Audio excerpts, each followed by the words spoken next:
Health Minister Ong Ye Kung announced on 23 March that stables are being built in Sembawang to house more than 100 horses set to be relocated from Turf City in Bukit Timur, triggering backlash from netizens. Ong, also an MP for Sembawang GRC, said the relocation are expected to occur later this year as Turf City undergoes redevelopment into a residential enclave with 15,000 to 20,000 public and private homes. Bukit Timur Turf City's over 100 horses will be moved to Sembawang sometime in the middle of this year. So there will be horse riding in Sembawang, Ong said during an event in Bukit Canberra. Ong said that equine therapy will also be introduced in Sembawang GRC, which is a therapeutic program that involves interactions with horses to enhance emotional well-being. The minister also announced that 20 black and white colonial bungalows in Sembawang will be repurposed. The Singapore Land Authority has recently put these up for tender for short-term stays. With these developments, Sembawang is set to become a destination where Singaporeans can enjoy a holiday, according to Ong. Some of the houses can be for retail, some for restaurants, some for chalets, that you can stay for 1 week or beyond, he said. Other upcoming community developments include education facilities. Ong announced that 1,000 new preschool places are set to be opened in East Canberra by 2027. He also shared that the Ministry of Education has been receptive to his proposal for a new primary school in East Canberra. If all goes well, by 2029, we will have another primary school, he said. More recreational amenities are in the pipeline for Sembawang, including a dog run park set to open in the second half of this year.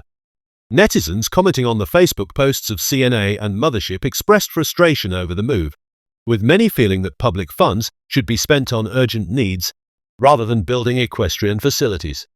One commenter questioned whether the government was truly listening to the people's concerns, pointing out that many are struggling with rising living costs, job competition, and education expenses. The user wrote, "People concerned about putting food on the table. But here they're telling us they built gyms, playground, stables, built houses. Are they hearing the people?" One commenter criticized the minister's lack of attention on rising living costs and affordability of public housing. One commenter said that Ong's announcement showed that the government has not been listening to the people and is completely detached from public concerns. If this was a private institution, this clearly isn't performing up to mark, the person wrote. One commenter sarcastically compared citizens' struggles with rising living costs to the government's priorities. One commenter pointed out the irony that horses are being provided homes, while many people struggle with housing affordability. One commenter argued that during such difficult times, the focus should be on the high cost of living rather than horsing around, noting that horse maintenance is also costly. One commenter wrote that while recreational options are nice, the high cost of living is a more pressing issue, one so severe that even expatriates are reconsidering living in Singapore. The user wrote, "When the cost of living is high enough that even expats are thinking twice about living here, we have a serious problem that CDC vouchers cannot solve."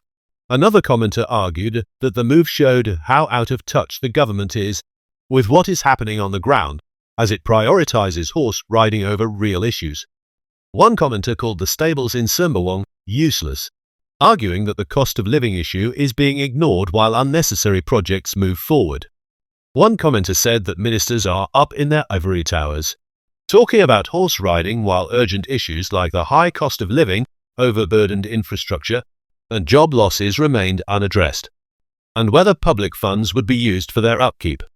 One commenter questioned the costs of maintaining the horses, estimating a fee of $100,000 per month for 100 horses. The user asked who would be covering these expenses and whether Sembawang residents would have to bear the cost. One commenter expressed concern over the high cost of maintaining the horses, suggesting that many might eventually be sent to the zoo due to the financial burden. One commenter questioned if public funds would be used to cover the cost of maintaining the stables and horses.